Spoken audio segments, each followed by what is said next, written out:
Así que vamos al capítulo 2 de Efesios.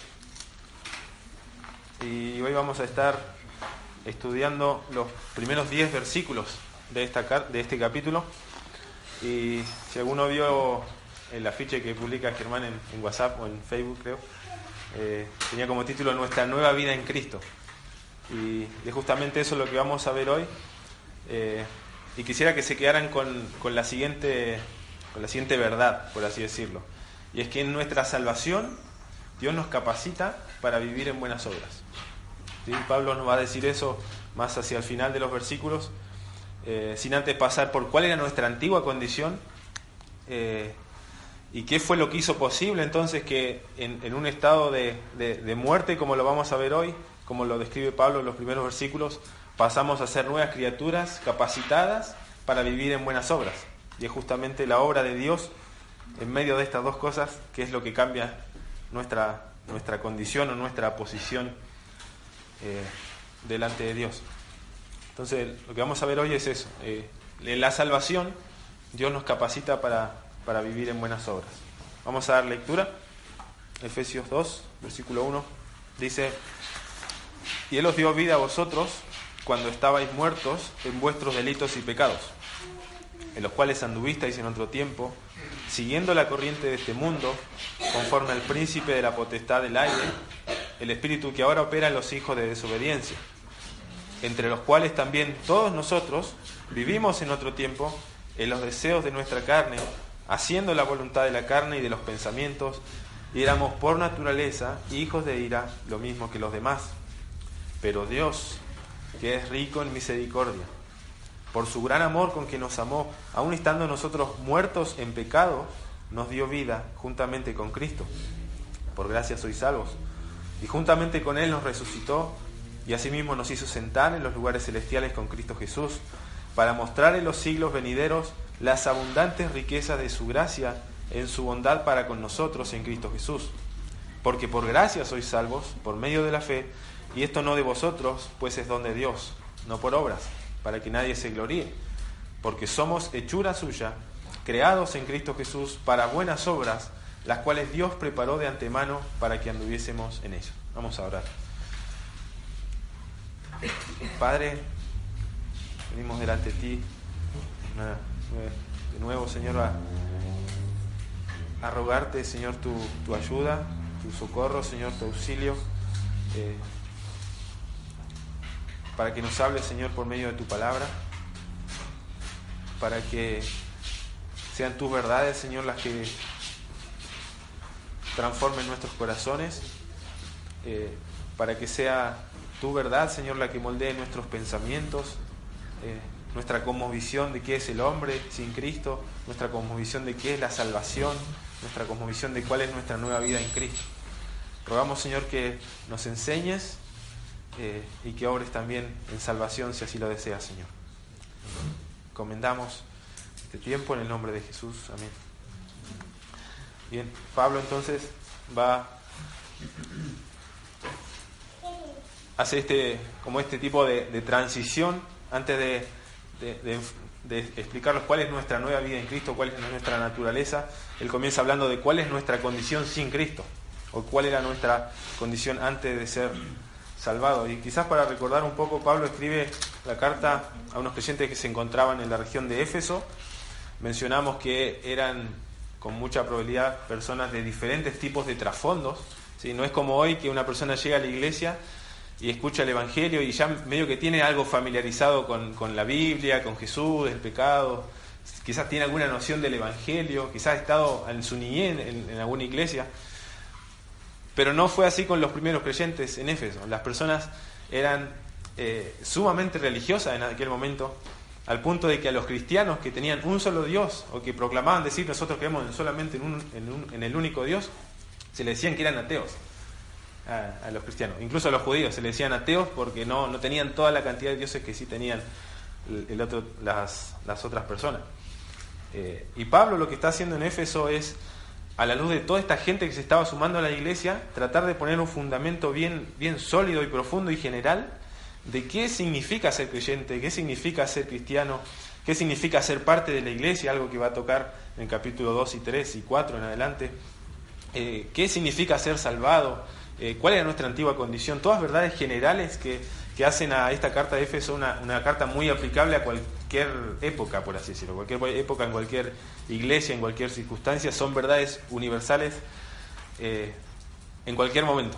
No, a diferencia quizás de Romanos o de, Gálatas, donde Pablo abordaba temas específicos, problemas específicos, con soluciones específicas, como en Corintios, etcétera. Efesios es más general, es más universal. Entonces eso lo hace también muy provechoso para el día de hoy. Y Pablo entonces lo que está tratando de hacer en los primeros 3 capítulos de esta carta es ir de alguna forma transformando o proveyendo a estos hermanos de las ideas necesarias o de la cosmovisión necesaria que se necesita para un andar digno. O sea, Pablo entiende que la única forma en que un creyente puede andar de manera digna delante de Dios, que es los capítulos 4, 5 y 6, es que las personas comprendan algo en cuanto a Dios, en cuanto a cuál era su condición, cuál es su nueva posición, qué significa ser parte de la iglesia, etc. Así que eso también es aplicable hoy. Yo no voy a poder vivir de manera digna, por más que yo desee vivir de manera digna delante de Dios en obediencia, si yo no estoy estudiando su palabra, no estoy estudiando qué es lo que dice Dios en cuanto a mi vida, en cuanto a todo ámbito, no sé, el trabajo, la familia, las relaciones, el pecado, la salvación, la santificación, etcétera. Es muy importante entonces que haya, por así decirlo, una teoría, una teología, como base y fundamento de cualquier práctica que nosotros hagamos. Y esto es un poco lo que está haciendo Pablo acá, está enseñándole a estos hermanos que se habían sumado a las iglesias cuál es la naturaleza de su nueva vida. Ellos han oído el Evangelio, han creído en el Evangelio, dijo en el capítulo 1, pero quizás no saben todavía cómo es que funciona esta nueva vida, y les dice entonces cuál es la naturaleza, las características de esta vida nueva que el Señor les da, pero lo hace a la luz de cuál era su antigua posición, su antigua condición, de manera que cuando ellos entiendan de qué han sido salvados, solamente se lo puedan atribuir a la gracia de Dios, y de ninguna manera a las obras o al esfuerzo humano.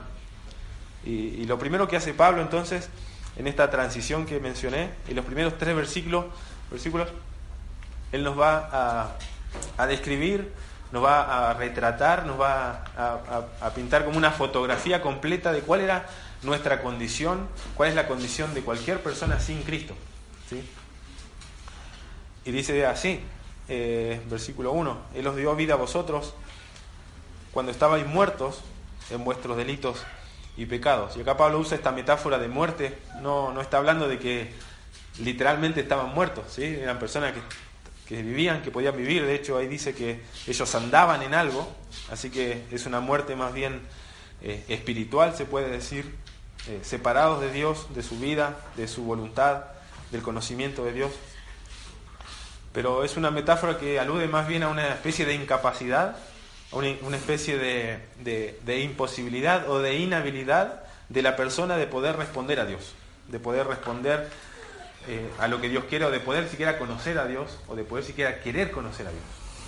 Esa era nuestra condición. Estábamos muertos en vuestros delitos, en nuestros delitos y pecados. Ahí la palabra, no hay mucha diferencia en cuanto a delitos y pecados, pero quizás delitos se refiere más bien a las ofensas que uno puede hacer a la voluntad de Dios, a la transgresión que uno puede hacer, pero quizás de manera consciente o inconsciente. O sea, yo puedo pecar, puedo decir una mentira estando consciente de eso, o puedo hacer un pecado de manera inconsciente, pero eso no quita que deja de ser pecado. Entonces es un delito, es una transgresión, yo violo la ley de Dios, así como yo puedo ir a un país extranjero y puedo manejar un auto y quizás violar una ley de tránsito que yo no conocía, pero no por eso me exime de la culpa de yo haber violado esa ley. Y por otro lado, la palabra pecado apunta más bien a la maldad que motiva esa transgresión. O sea, yo puedo hacer algo por inconsciencia, pero puedo hacer algo también por maldad y por un deseo que sale de mi propio corazón, ¿sí? Como dijo Jesús en los evangelios, dice que de dentro del corazón del hombre salen las mentiras, los robos, los adulterios, los asesinatos, de adentro del corazón, de la naturaleza de la persona. Así que por naturaleza, por este estado de pecado que menciona Pablo, nosotros éramos como una persona muerta. Éramos imposibilitados de hacer cualquier cosa que agradara a Dios. El versículo 2 describe entonces en los cuales dice, o sea, en estos delitos y pecados, en los cuales anduvisteis en otro tiempo. Así que Pablo está hablando a creyentes y les está haciendo poner la mirada hacia el pasado. Ustedes anduvieron en eso, ustedes vivían conforme a los delitos, conforme a los pecados, vivían incapacitados o inhabilitados de poder obedecer a Dios o de poder agradar a Dios o poder hacer algo, cualquier cosa, motivado incluso por querer agradar a Dios. Pablo dice que es por causa entonces de esta naturaleza de que estábamos incapacitados, pero por otro lado nos capacitaba, por así decirlo, a andar de otra forma. Por eso decía que no éramos muertos literalmente. De hecho, la persona muerta espiritual anda, vive y actúa en base al pecado. Así que en otro tiempo anduvisteis, ahí habla, lleva la idea de un comportamiento o de un andar continuo, un diario. Y luego Pablo va a describir de acá en adelante al menos 3 focos de influencia que la persona sin Cristo tenía en su vida. Y lo primero que menciona es el mundo. Dice, siguiendo la corriente de este mundo. O siguiendo ahí lleva la idea de como de época o de siguiendo las normas. O como dice Pablo en Romano cuando dice, no os conforméis a este siglo. Lleva la idea de eso. Ellos seguían la corriente de las normas o de lo que el mundo moldeaba en las personas, ya sea en los pensamientos, en la ideología, en el comportamiento, en las modas, ¿sí? en los proyectos. Estas personas, por causa de su pecado, eran entonces arrastrados. Lleva ahí la idea como de que cuando uno arroja algo sin vida a un río y es arrastrado, esa es la idea ahí. La persona en su condición natural, y eso es lo que debemos entender. Pablo está hablando en la condición natural de las personas, ¿sí? En su condición natural eran personas que eran arrastradas por la corriente de este mundo, eran conformadas a los valores que el mundo tiene, a las modas, como recién mencioné. Y quizás para resumirlo, Pablo no está hablando acá del mundo en el sentido físico de la esfera terráquea, ¿no? Sino de cualquier tipo de filosofía, cualquier tipo de pensamiento, de religión que esté en oposición a lo que la palabra de Dios dice. Eso podemos entender como el concepto de mundo en el sentido malo que nos habla el Nuevo Testamento, ¿sí? Es cualquier tipo de filosofía, de creencia, de enseñanza que esté totalmente en oposición a lo que la palabra enseña. Y estas personas entonces eran arrastradas, vivían en la corriente de este mundo, por tanto estaban viviendo en total oposición a lo que a lo que Dios quería. Así que estaban muertas en delitos y pecados por causa de su propia naturaleza. ¿Sí? Germán mencionó un versículo en Romanos de que la paga del pecado es muerte. Aparece también en Génesis 3, cuando Dios le advierte a Adán: si comían del fruto iban a morir. Y eso es la consecuencia en realidad de este tipo de vida. Entonces, por naturaleza el hombre es pecador, por naturaleza el hombre va a hacer cosas malas, pero también le espera un pago, que es la muerte, y por esa misma naturaleza está como siendo también arrastrado a seguir viviendo de esa forma, ¿sí? Así que de la misma forma que yo puedo arrojar algo al río, esa cosa no va a salir del río si alguien no interviene y la saca del río, sino va a seguir ese curso natural. Así que en nuestro estado de muerte, en nuestro estado de incapacidad, de inhabilidad, en nuestro estado natural al cual nosotros venimos al mundo, estábamos entonces arrastrados por la corriente del mundo. Y lo segundo que menciona ahí en el versículo 2 dice: conforme al príncipe de la potestad del aire, el espíritu que ahora opera en los hijos de desobediencia. Y acá se refiere a Satanás, ¿sí? Se refiere al diablo, que se lo menciona en las Escrituras, en el Nuevo Testamento, como el príncipe de este mundo. Acompáñenme a Juan 12, hay una mención allí, o si quieren yo se las leo y la anotan. En Juan 12:31 Jesús dice: ahora es el juicio de este mundo, ahora el príncipe de este mundo será echado fuera. Y a lo largo de los evangelios Jesús se refiere a Satanás de esta forma, el príncipe de este mundo, o incluso a Jesús lo acusaban de que por el príncipe de los demonios echaba fuera a los demonios. Pero acá la idea está refiriéndose al príncipe de la potestad del aire, o al príncipe que tiene potestad, que tiene gobierno en el aire, en un sentido más bien metafórico en relación a lo que es el reino espiritual. Satanás es el príncipe, el gobernador del reino invisible, ¿sí? El aire. Y lo describe ahí, al final del versículo 2, dice: el espíritu, este espíritu, Satanás, es el que ahora opera en los hijos de desobediencia. Y me parece interesante cómo Pablo describe en 2 Corintios cómo es que Satanás está obrando. No describe explícitamente cómo obra en los incrédulos. Si quieren acompañarme a 2 Corintios 4. Nos describe una de las obras que Satanás está ejerciendo entre las personas que no tienen a Dios.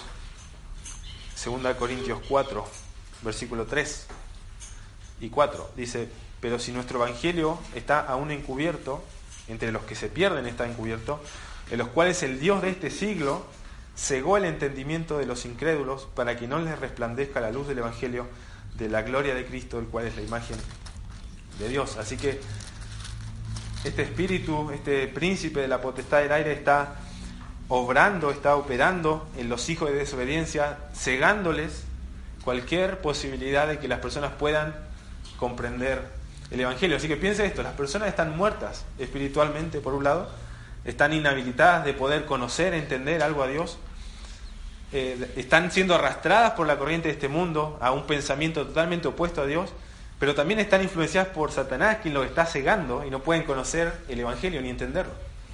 Así que es un retrato bastante trágico el que Pablo nos menciona acá. Así que estábamos influenciados por el mundo, por Satanás, versículo 3, entre los cuales estos hijos de desobediencia, que era lo último que mencionó, entre los cuales también todos nosotros vivimos en otro tiempo, en estos hijos de desobediencia, en los deseos de nuestra carne, haciendo la voluntad de la carne y de los pensamientos. Y está el tercer foco de influencia, ahí es nuestra carne. Entonces, como si fuera poco, como si no fuera suficiente que estuviésemos muertos, que estuviésemos arrastrados por una corriente opuesta a Dios, que estuviésemos enceguecidos por una fuerza enemistada con Dios como es Satanás, sino que también nosotros éramos esclavos de nuestra propia voluntad, de nuestra carne y de los pensamientos. Y la carne, otra vez, no está hablando en relación a la carne física como si fuera algo malo, sino a la naturaleza caída que el ser humano tiene, o a la influencia interna o la condición caída que existe en todo hombre que está sin Cristo, sin Dios. Esta es una naturaleza que es totalmente opuesta a Dios. Vemos que el mundo es opuesto a Dios, Satanás es opuesto a Dios, nuestra carne está opuesta a Dios. Romanos 8 dice, 8:5, Pablo menciona y describe a la naturaleza caída, a la carne, como algo enemistado con Dios. Dice Romanos 8:5, porque los que son de la carne piensan en las cosas de la carne, pero los que son del Espíritu en las cosas del Espíritu, porque el ocuparse de la carne es muerte, pero el ocuparse del Espíritu es vida y paz.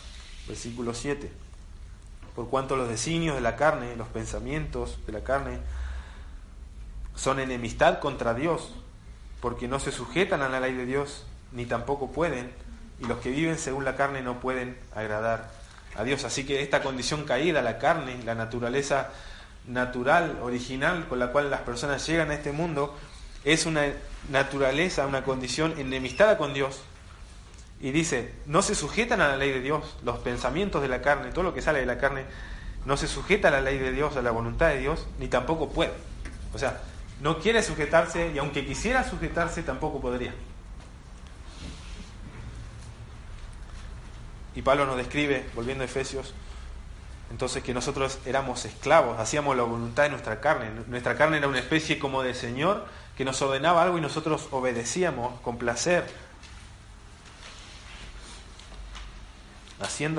vivíamos haciendo la voluntad de la carne, de los pensamientos.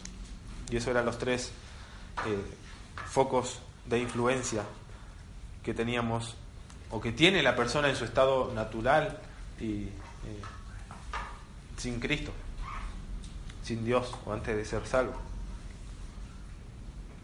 Y luego dice, y éramos por naturaleza hijos de ira, lo mismo que los demás.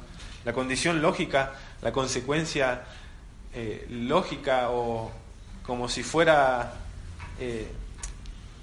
poco todo lo que ya Pablo describió, añade y dice que el resultado, la consecuencia, el pago, el fin que estas personas o que nosotros teníamos por causa de nuestra condición era el castigo, era la ira.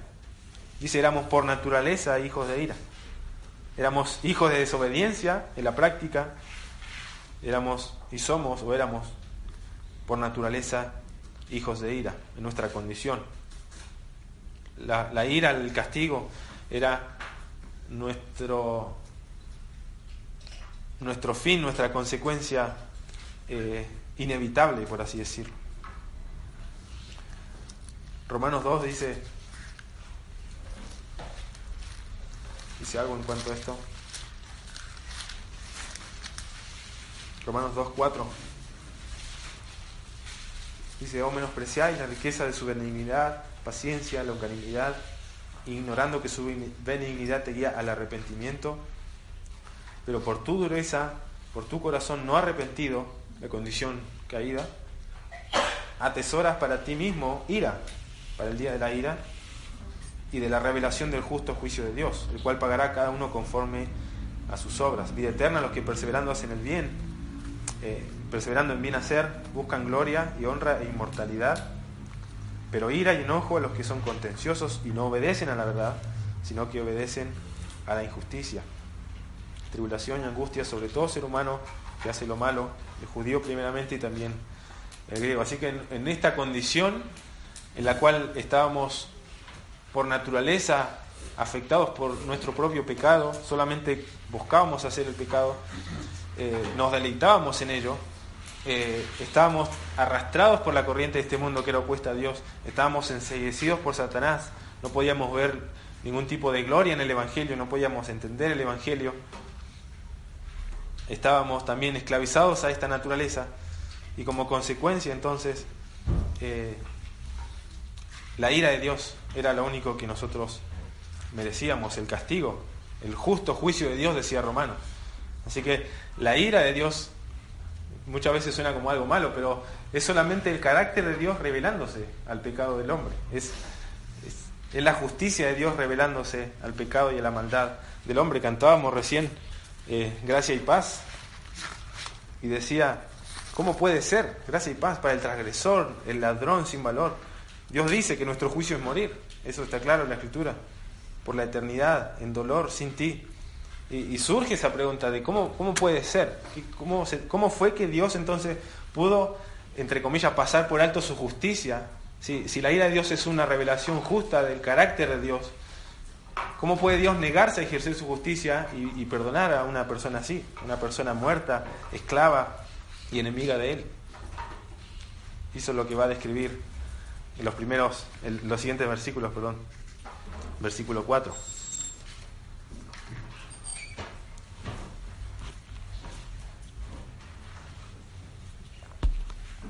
Y dice, pero Dios,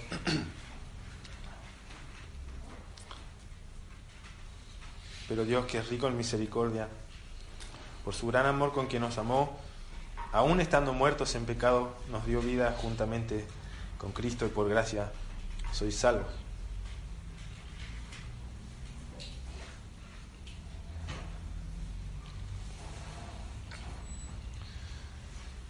Si pensamos un momento, muchas veces, muchos de nosotros teníamos la noción de que el hombre simplemente necesitaba quizá una especie de ayudita, o quizá un poco de motivación para que quizás se comporte de otra forma. Veíamos que quizá el problema no eran lo que el hombre hacía, era no sé, sus sus vicios, sus mentiras, sus pecados. Y nosotros, decíamos, tenés que dejar de hacer eso, empezar a venir a la iglesia, a leer tu Biblia, orar. Y pensamos que el problema era ese, era lo que el hombre hacía. Pero Pablo nos dice en estos versículos que el problema del hombre en su estado natural no es de estar en una condición que está perdido y que necesita quizás ser reorientado, no es de estar en una condición de confusión y que se necesita que se le explique, no, mira, vos tenés que hacer esto, otro.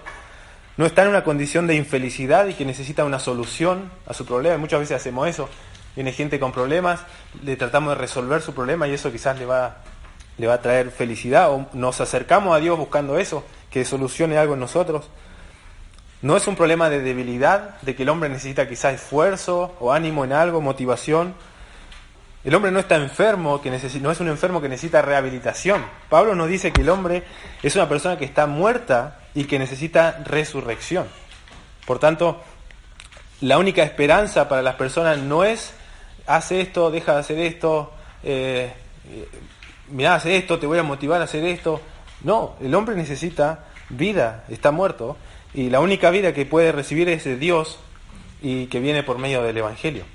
Por tanto, eso nos instruye a nosotros también en cómo nosotros compartimos el Evangelio con las personas, cómo nosotros ayudamos a las personas que quizás se acercan buscando ayuda en algún sentido, y es no olvidar de que el problema de las personas no es lo que ellos hacen, no es quizás lo que ellos sienten, el problema de ellos es que ellos están muertos y ellos necesitan vida, y sin esa vida que Dios da, como nos va a decir Pablo acá, es imposible que el hombre haga cualquier buena obra. Acá el problema no es que haga buenas obras o malas obras, el problema no es ese, el problema es que la persona está muerta y necesita vida, y esa vida va a producir buenas obras que Dios ha preparado. Entonces Dios tiene que intervenir, Dios tiene que hacer algo, totalmente, casi milagrosamente orar en la persona. Y Pablo, uno a la luz de estos versículos, cuando uno lo entiende, uno entiende que llega a la conclusión de que la salvación es solamente por gracia, solamente es obra de Dios, solamente es el poder de Dios, puede a una persona convertir, porque eso es lo que tiene que pasar, hay que convertir la naturaleza de la persona, de estar influenciada en su pecado a que sea una nueva creación, de que viva conforme a la corriente de este mundo, a que conforme su pensamiento a la Escritura, de que viva operado por el espíritu de este siglo y viva en malas obras o buenas obras, por así decirlo, porque los incrédulos pueden hacer buenas obras, entre comillas, pero eso no es el problema. La persona puede hacer infinidad de buenas obras, pero sigue estando muerta. Entonces, el hombre desesperadamente necesita la vida que Dios da por medio del Evangelio. Y esto debemos entenderlo también a la luz de la ira que Dios manifiesta sobre el pecado. ¿Sí? Dios no está haciéndole, el hombre no le hace un favor a Dios creyendo en Él. ¿Sí? Muchas veces tenemos esa noción de que Dios como que nos necesita y no, nosotros al entender nuestra condición nos damos cuenta que nosotros necesitamos a Dios, necesitamos que Él tenga misericordia de nosotros, nos dé vida, obre en nosotros. Y dice, pero Dios entonces, rico en misericordia, por su gran amor con quien nos amó, estando muertos en pecado, y nos dio vida. Esa es la idea central del pasaje, que cambia esta condición de muertos a vivos, de estar en la corriente de este mundo. Ahora va a decir Pablo, sentado en lugares celestiales con Cristo, de ser objetos de la ira de Dios a ser objetos de su gracia, de su bondad, de su misericordia. Entonces la misericordia de Dios es el amor de Dios, es su gracia, estando muertos. Y en otros pasajes Pablo también nos describe, como vimos en Romanos 8, como enemigos, ¿sí? Nuestros pensamientos eran enemistad contra Dios, así que no se trata solamente de Dios salvando a personas muertas, sino que Él está también perdonando a personas injustas, a personas pecadoras, a personas culpables, ¿sí? Dios no solamente está dando amor, sino que hay un problema que tiene que ser resuelto de cómo trabaja la justicia de Dios en perdonar a una persona. Entonces vemos que, por tanto, el amor de Dios, evidenciado a cualquier persona, a la luz de lo que Pablo ya nos describió en estos versículos, va a ser siempre una expresión de su gracia. El amor de Dios nunca es algo que podemos nosotros demandar, porque no lo merecemos, solo merecemos su ira. Pero Dios derrama amor, derrama misericordia, y es solamente por gracia, porque no la merecemos. ¿Qué es lo que hace, qué es lo que provoca en Dios que Él sentencia a una persona, o como dice en Juan 3, dice que el que no cree, la ira de Dios permanece sobre él, y entendemos que toda persona incrédula de alguna forma está bajo la ira de Dios esperando a ser derramada? ¿Y qué es lo que hace que una persona cambie de esa situación a recibir gracia y misericordia y amor y perdón? Y es que esa persona sea entonces como sacada de ese lugar. Y me gusta, Pablo usa mucho el término en Cristo, como si Cristo fuera un lugar. Entonces el creyente de alguna forma es como sacado de ahí, puesto en Cristo, y donde dice Efesios 1:3, donde están siendo derramadas toda bendición espiritual. Es en Cristo donde están siendo derramadas, y los que participan de Cristo, los que son introducidos a Cristo, por así decirlo, ahora tienen esa posibilidad de disfrutar eso. Entonces Dios en su misericordia, en su amor, nos dio vida. Así que eso es lo que necesita la persona, necesita vida, no necesita ser reformado, no necesita ser motivado, no necesita ser redireccionado, necesita vida, y eso no se lo podemos dar nosotros, solamente Dios. Y Pablo nos describe, en un paréntesis, dice, por gracia sois salvos. Así que este dar vida también es un sinónimo de salvar, de salvación. Así que esa es nuestra condición. Pero Dios, en su misericordia, en su amor, en su gracia, nos da vida, nos salva, ¿sí? Solamente por su gracia. Y luego describe, versículo 6, juntamente con Él, con Cristo, pues nos dio vida juntamente con Cristo, y juntamente con Él nos resucitó, y asimismo nos hizo sentar en los lugares celestiales con Cristo Jesús.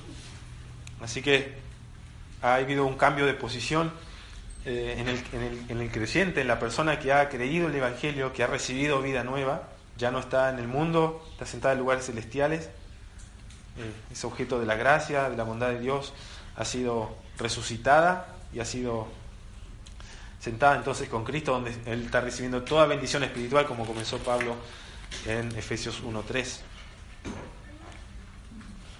Y si uno viene leyendo la carta desde el capítulo 1, lo que acabamos de leer no va a ser inevitablemente una conexión con lo que dijo anterior. Cuando él describió, Pablo, lo último que vimos, creo que en septiembre, fue esta oración de Pablo por los efesios para que Dios pudiera darse a reconocer a ellos, se revelara, les diera espíritu de sabiduría y revelación en el conocimiento de Él.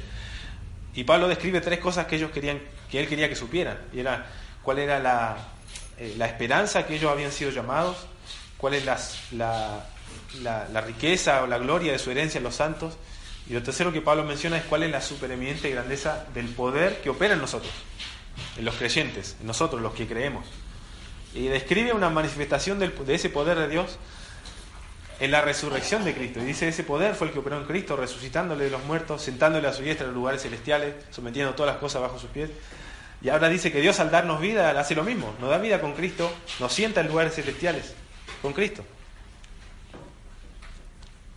Entonces, ese poder que operó en Cristo es el mismo poder que operó en nuestra salvación. Y luego Pablo menciona, este pasaje menciona al menos 3 propósitos de por qué Dios decide salvar a pecadores. Porque Dios decide mostrar gracia, porque Dios decide tener misericordia y dar vida a personas que merecían su ira. Versículo 7 dice, para mostrar en los siglos venideros las abundantes riquezas de su gracia en su bondad para con nosotros en Cristo Jesús. Así que Pablo utiliza ahí la palabra mostrar y lleva la idea de evidenciar o de dar a conocer algo, o de mostrar algo con el propósito de probar algo. Es como que yo puedo decir, no, yo soy rico, tengo mucha plata, pero yo cómo muestro eso. Entonces Pablo dice que Dios, que es el rico acá en este versículo, rico en gracia, de abundante riqueza de su gracia, y ahí en el original la idea es que es una gracia que está sobreabundando, para dar a conocer que su gracia, que las riquezas de su gracia están sobreabundando para con nosotros. Y lo que hace Dios para evidenciar su gracia, para mostrar su gracia, es salvar a pecadores. Es dar vida a personas que no lo merecían. Es dar vida a personas muertas en pecados, transformarlas, perdonarlas, con el propósito de dar a conocer su gracia. ¿Sí?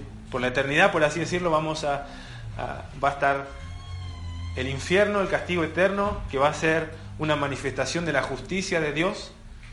Pero acá Pablo nos dice, y es hermoso, dice que al salvarnos, Dios nos va a usar como exhibición de su gracia.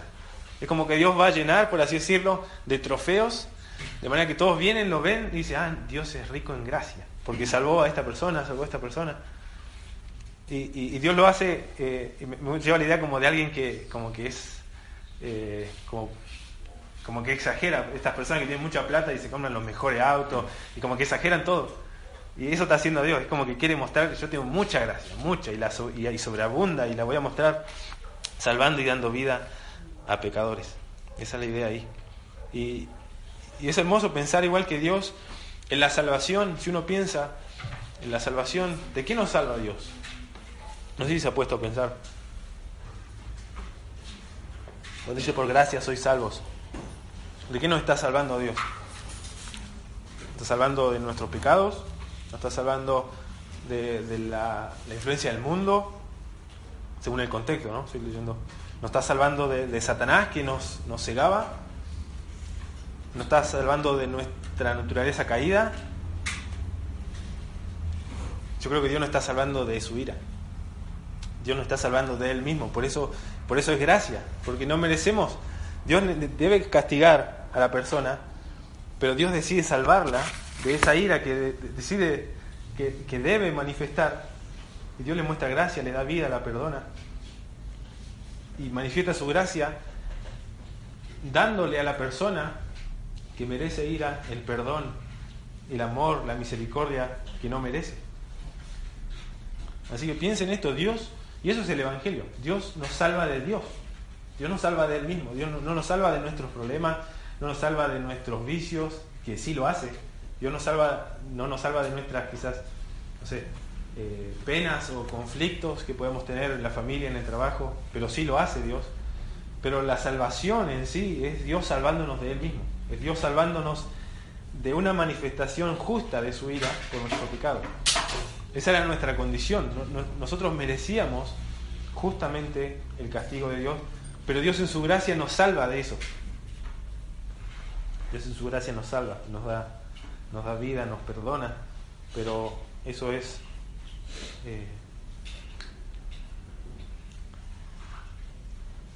no es gratis, por así decirlo. Nos salva gratuitamente, nosotros creemos por gracia, no tenemos que hacer nada, no tenemos que pagar nada, pero eso no fue gratis, ¿sí? Dios, lo que hubo acá fue un intercambio, como dice 2 Corintios.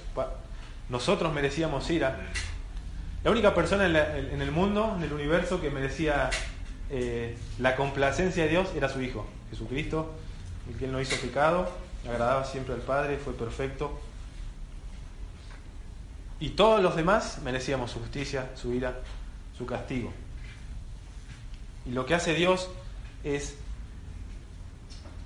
castigar a su Hijo, derramar la ira que nosotros merecíamos por nuestros pecados, que por naturaleza merecíamos, que justamente merecíamos, la derrama en su Hijo, que no la merecía, para nosotros darnos entonces su perdón, su misericordia, su amor. Y me gusta cómo lo describe Pablo en 2 Corintios 5. Y dice: al que no conoció pecado, por nosotros nos hizo pecado, para que nosotros fuésemos hecho justicia de Dios en Él.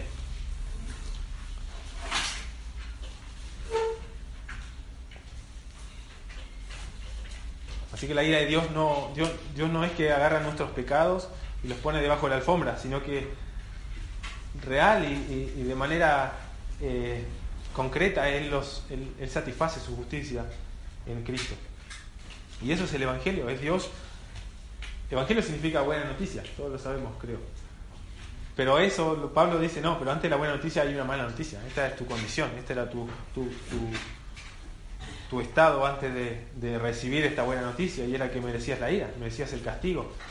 No había nada que pudieras hacer para salvarte, no había nada que tú quisieras hacer para salvarte, y solamente merecías el castigo y la ira, pero Dios ha provisto salvación por medio de su Hijo, como dice Juan 3:16. De tal manera amó Dios al mundo que dio a su Hijo unigénito para que todo aquel que en él crea no se pierda, mas tenga vida eterna.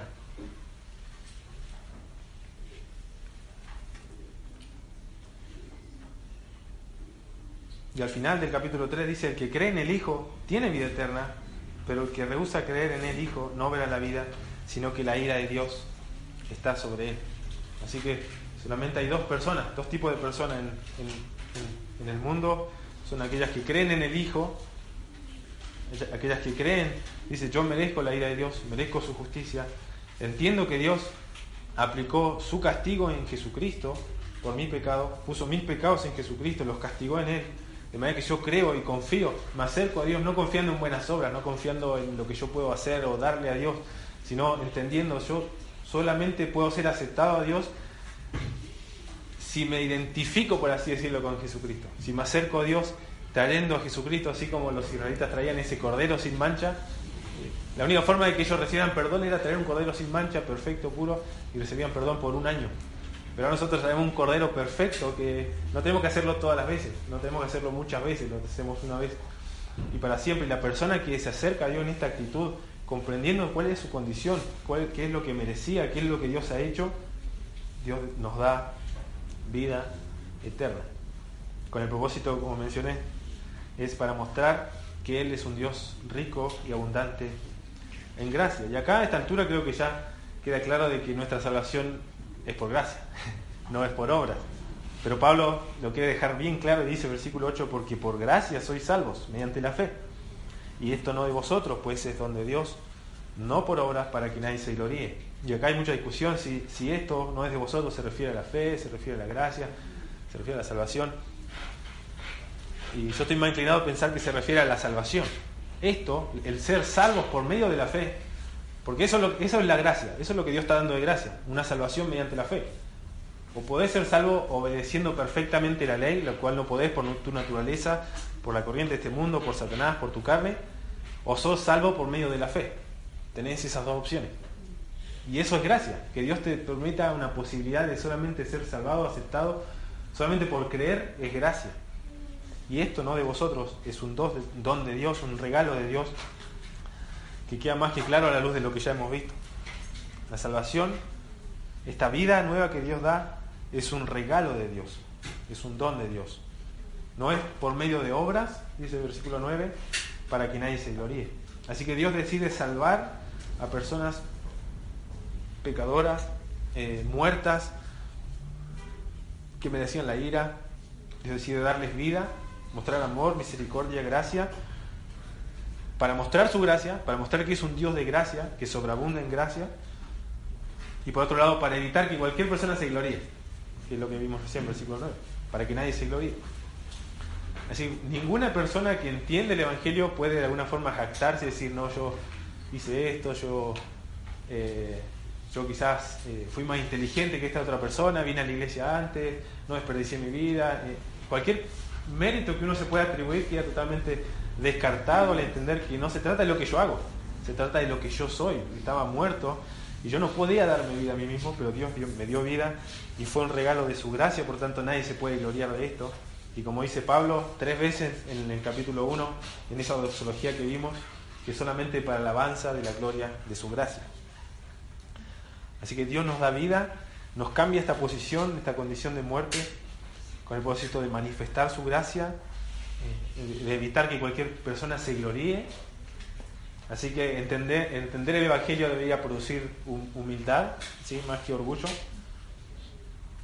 Y el tercer propósito, versículo 10, es para que nosotros andemos en buenas obras. Dios salva, da vida a personas para capacitarlas, ¿sí? Y para que anden en buenas obras. Esa es la idea que compartía al principio. Dios en su salvación nos capacita para vivir en buenas obras. Aquellas que no podíamos hacer en nuestra condición pasada, porque provenían de un estado de muerte, de un estado de enemistad a Dios, de un estado de esclavitud. Antes el espíritu de este mundo operaba en nosotros, ahora es Dios el que opera en nosotros, en nuestra salvación, para llevar a cabo las buenas obras. Y es interesante acá, Pablo describe, está hablando de la salvación, ¿no? Él dice que les dio vida en relación a la salvación, Él nos salvó por su gracia, salvación, y ahora introduce un nuevo concepto y es el de la creación. Dice, porque somos hechura suya, creados en Cristo Jesús para buenas obras. Para Pablo, la salvación es vista como un proceso creativo que ocurrió en el pasado y que tiene consecuencias en el presente. Ocurrió en el pasado porque dice, la segunda parte dice, creados en Cristo Jesús para buenas obras. Es un verbo que apunta a una acción que fue completada y consumada en el pasado. Es un verbo que lleva la idea de que nosotros recibimos esa creación, ¿sí? Nosotros, la persona ahí no hizo algo, sino simplemente fuimos creados, alguien nos creó para buenas obras. Y la primera parte dice, porque somos hechura suya,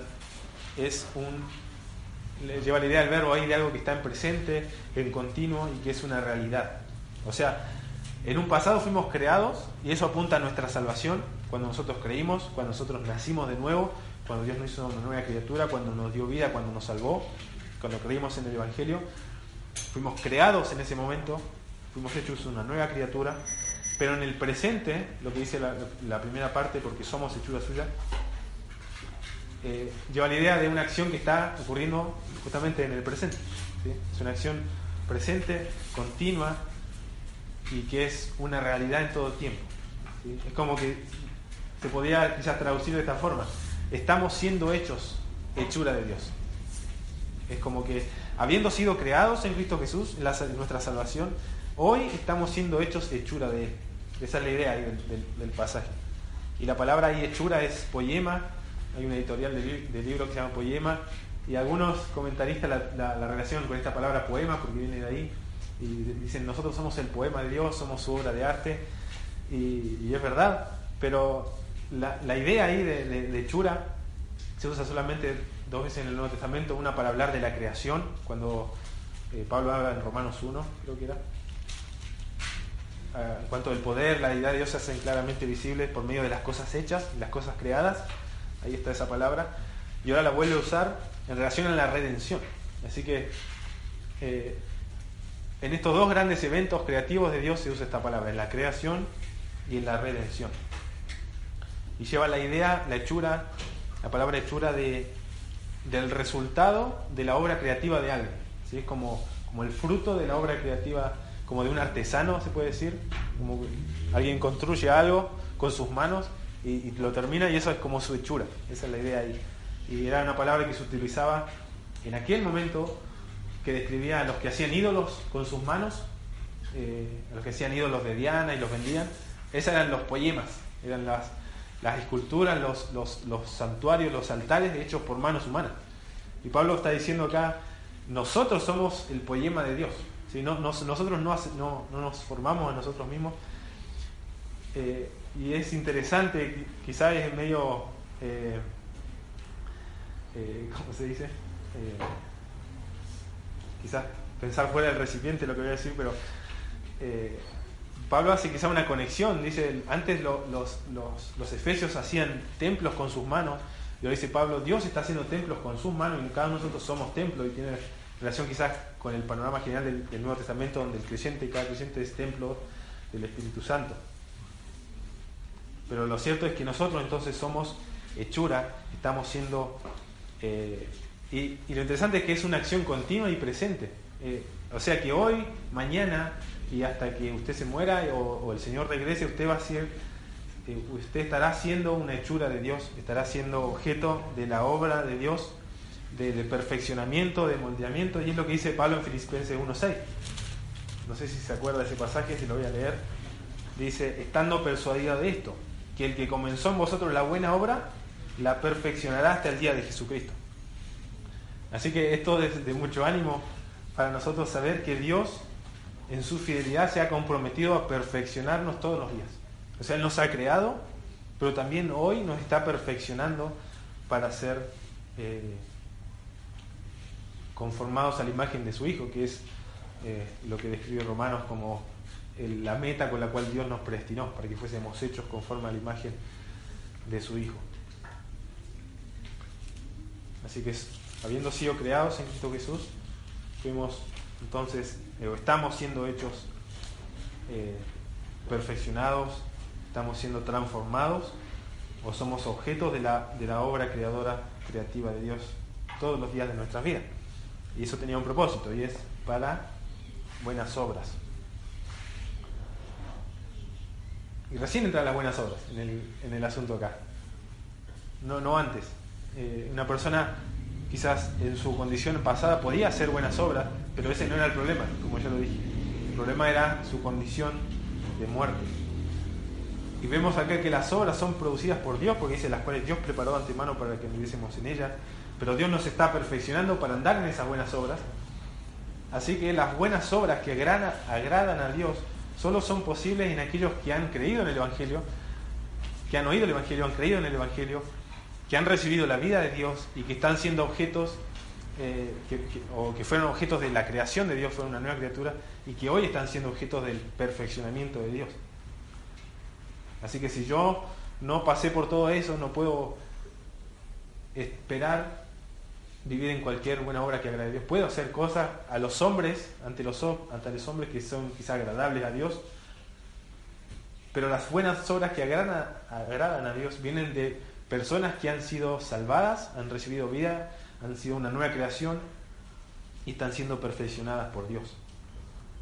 Así que somos hechura suya, Dios nos ha salvado, quizás para resumir, para mostrar su gracia, para mostrar que Él es rico en gracia, abunda en gracia, para evitar que cualquier persona se gloríe, ¿sí? Porque no es por obras, no es por méritos, no es por condición, sino solo por gracia.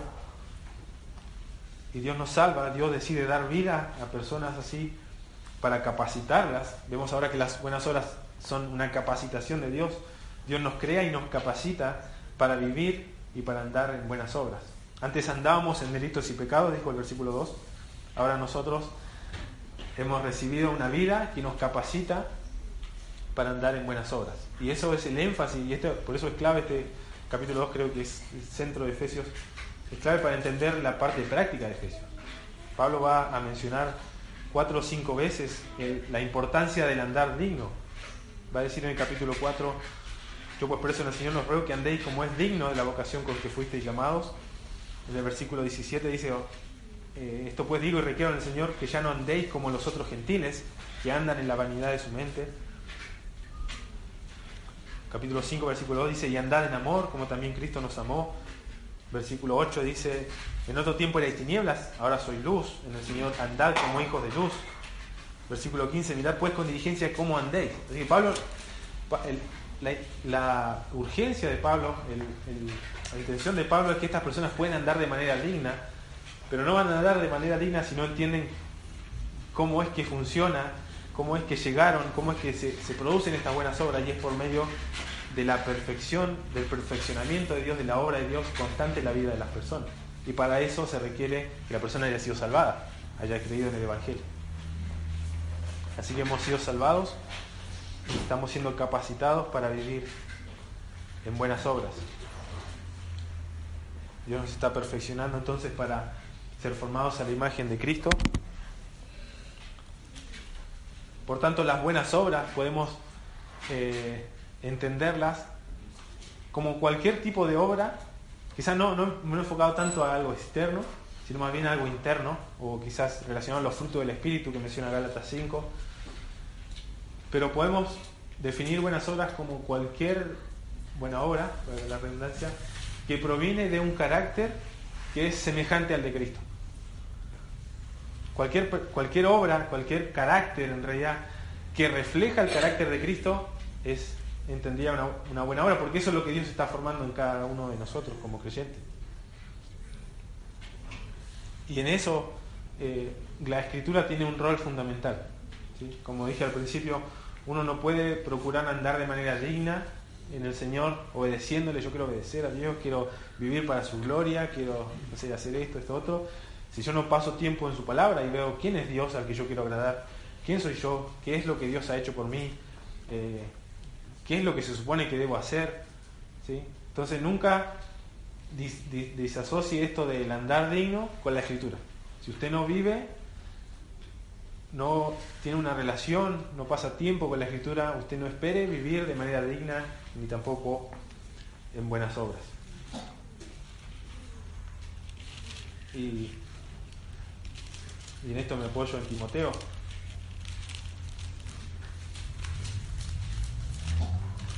que dijo, 2 Timoteo 3:16, dice: toda escritura es inspirada por Dios y es útil para enseñar, para redarguir, para corregir, para instruir en justicia, a fin de que el hombre de Dios sea perfecto, enteramente preparado para toda buena obra.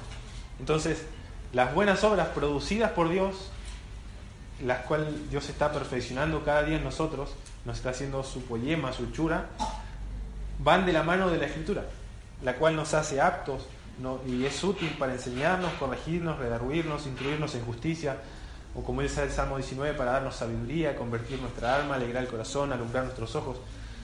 Yo no puedo esperar vivir de la manera que Dios quiere que viva si yo no estoy pasando tiempo en la Escritura. Es una cosa íntimamente ligada a la otra. Dios usa su palabra, Dios usa su espíritu. Pablo mencionó en el capítulo 1 cuando oró, dijo, él pedía que Dios se revelara a ellos, diera espíritu de revelación y sabiduría y revelación, el conocimiento de Él, alumbrando los ojos de vuestro entendimiento. Y explicamos ahí que la idea era como teniendo ya los ojos alumbrados, ahora Dios se puede dar a conocer a ustedes. Entonces tenemos, por así decirlo, aquellos que hemos creído en el Señor, en el Evangelio, los ojos alumbrados, podemos conocer a Dios, tenemos su palabra, la cual nos capacita, y tenemos quizás el compromiso de Dios en perfeccionarnos cada día. Esa es nuestra confianza que tenemos.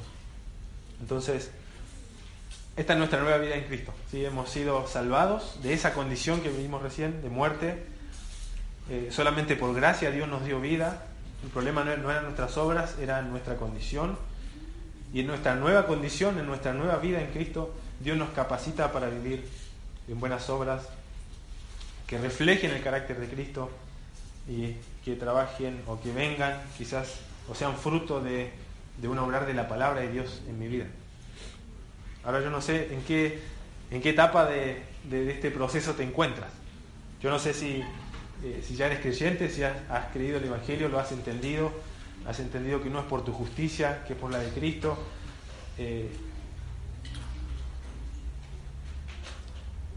No sé en qué condición estás.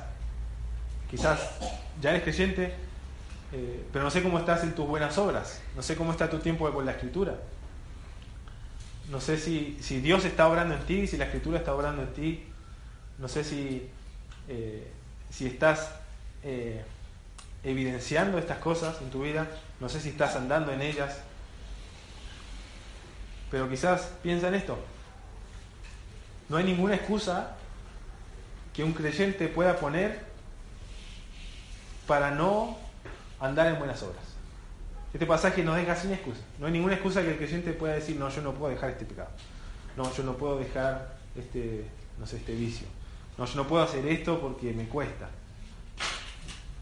Si uno dice eso, está negando, no. Entonces el poder de Dios, esa supereminente grandeza del poder de Dios que obra en nosotros, que levantó a Jesús de los muertos, no es suficiente en mi vida. Estamos diciendo eso. La obra de Dios, la perfección de Dios, la suficiencia de la Escritura, no es suficiente en mi vida. Entonces quizás o tengo una mala perspectiva de cuál debe ser mi relación con la Escritura, mi dependencia al Espíritu de Dios, a la voluntad de Dios, mi obediencia, mi humildad, o quizás nunca fui realmente convertido. Si tengo problemas en mi vida diaria para vivir estas cosas, entonces estoy negando yo que el poder de Dios obró en mi vida, porque Dios me da una vida que me capacita para vivir en buenas obras. Ahora yo no sé si es esa tu posición o solamente hay dos posiciones acá. O está Dios obrando en tu vida, perfeccionándote, o está el pecado, o está el mundo, o está Satanás obrando en tu vida, influenciándote en oposición a Dios. Entonces, Esa es como la mala noticia. Pero este pasaje nos deja con esta buena noticia, que Dios debe derramar su ira, su castigo sobre nosotros, pero Él nos ofrece vida, nos ofrece salvación, perdón, si nosotros en humildad, en un reconocer sinceramente cuál es mi condición delante de Dios, me acerco a Dios, le pido perdón por mis pecados, me arrepiento, creo, confío, ¿sí? Por eso la salvación o la fe no es una obra, por así decirlo, que me dé mérito, porque la fe lo que hace es que mira a otra persona, mira a otra obra, la obra que hizo otra persona y confía en eso. Por eso la fe nunca va a decir, no, yo me glorío por esto porque yo creí. La fe mira a alguien que no soy yo y dice, yo necesito a eso, necesito a Cristo, necesito su obra. Entonces, hay esperanza. No sé cuál es tu condición, pero hay esperanza si miras a Cristo, te apropias de Cristo, de su obra, de su perfecta y suficiente obra, si te gozas en Él. Dios ha prometido darte una nueva vida, vas a nacer de nuevo, vas a ser hecho una nueva criatura, y como decía Pablo en Filipenses, Dios va a finalizar esta obra que ha comenzado en ti. Entonces tenemos exhortación en este pasaje, porque deja en evidencia quizás que mucha de nuestra negligencia en la vida cristiana no se debe a que Dios no nos dio lo que necesitamos, sino que fuimos negligentes en hacer lo que nosotros debemos hacer ahora, ¿sí? Y tenemos este concepto de que antes las buenas obras eran malas, porque para la salvación no se necesitaban buenas obras, y traemos ese concepto ahora y decimos, no, yo no tengo que hacer nada porque Dios hace todo. Pero no, ahora Dios hizo algo en mí que me permite hacer ahora buenas obras. Entonces nos exhorta, nos corrige de nuestra negligencia o excusas que nosotros poníamos a veces para vivir, dejar ciertos pecados, ciertos hábitos, ciertas conductas. Entendemos que ahora Dios nos ha dado su poder, su palabra, que nos capacitan para ser transformados, y nos anima, sabiendo que no se trata de mis obras, no se trata de eso, sino de la obra de Dios en mí, y que la hace por medio de su palabra. Así que esa es nuestra nueva vida, entonces, que tenemos en Cristo. Vamos a orar. Padre, damos gracias por tu palabra, damos gracias por la obra del Evangelio, damos gracias por el perdón que nos has dado, por la vida que nos has dado, Señor, sin nosotros merecerla, en nuestra condición trágica de muertos, de enceguecidos, de arrastrados por el mundo, de esclavos de nuestras propias pasiones y deseos que eran enemistad contra tu voluntad. Señor, tú decidiste obrar en misericordia, abrir nuestros ojos, hacer resplandecer la luz del Evangelio en nuestros corazones. Nos hiciste ver nuestra condición, nos hiciste ver el justo juicio sobre nuestra vida, pero también nos hiciste ver a Cristo y su obra perfecta, a la cual nosotros nos refugiamos y acudimos, Señor, en ayuda y en socorro, Señor, para ser aceptados delante de ti, Señor. Damos gracias por nuestra nueva vida, gracias porque nos das todo lo necesario, nos das tu palabra, nos das tu espíritu, y porque nos estás perfeccionando día a día, Señor, para ser formados a la imagen de Cristo. Gracias, Señor, por estas verdades, que sean de ánimo, de aliento para cada uno de nosotros, Señor, te lo pedimos en el nombre de Jesús. Amén.